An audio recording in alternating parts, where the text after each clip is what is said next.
The metronome, also known as a click track, is a great way to keep yourself in time when you're recording here in GarageBand, but unless you like to rock out to sounds like this, you might want to replace your metronome with a real drum sound. So in this video, I'm going to show you how to use drum sounds to replace your metronome here in GarageBand. Let's go.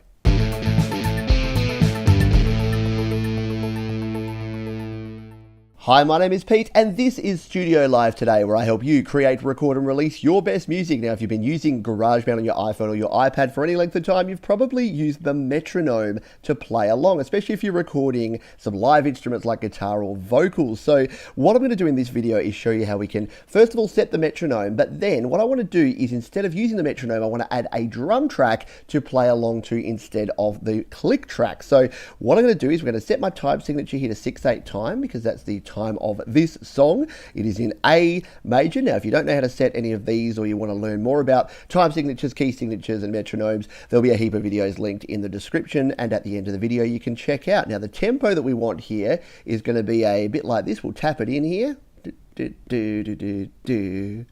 Yeah, around about probably 86 to 88 beats per minute. We'll leave it on 86 there. Sorry, a bit of a thunderstorm happening here at the moment in the background. So at the moment, if we hit play,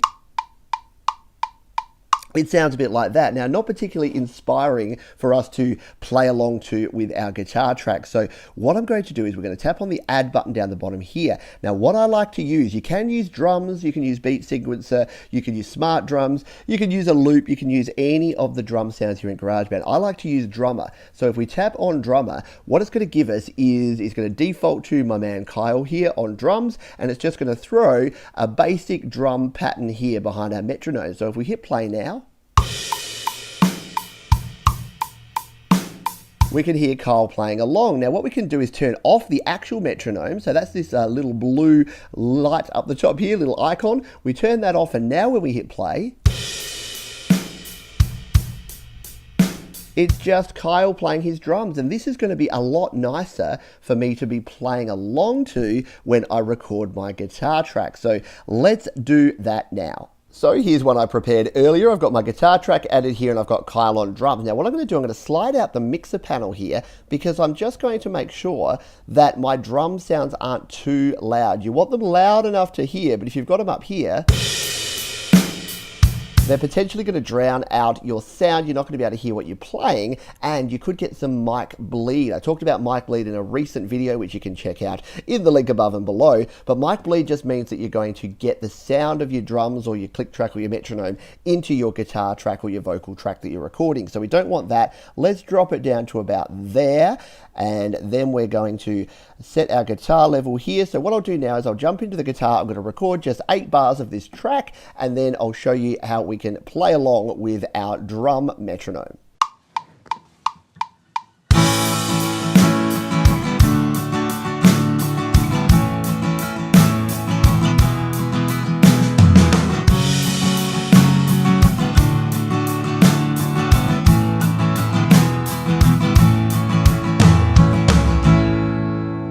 So there we go, our guitar track is recorded now. I've just used the headset microphone for this, so the quality's not going to be amazing, but let's just take a quick listen and hit play.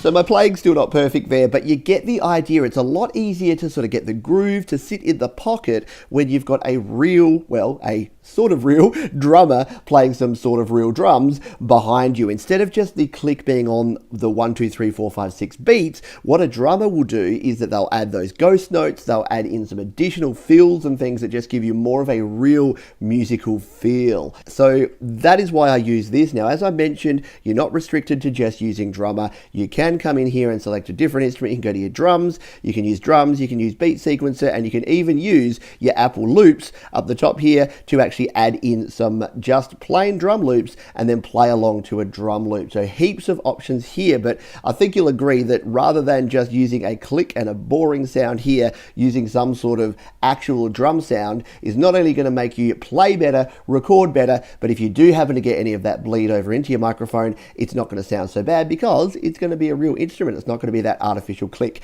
I hope you found this useful and can use this in a future project. If you've got comments, questions, or suggestions, leave those down below, and I'll see you on the next video.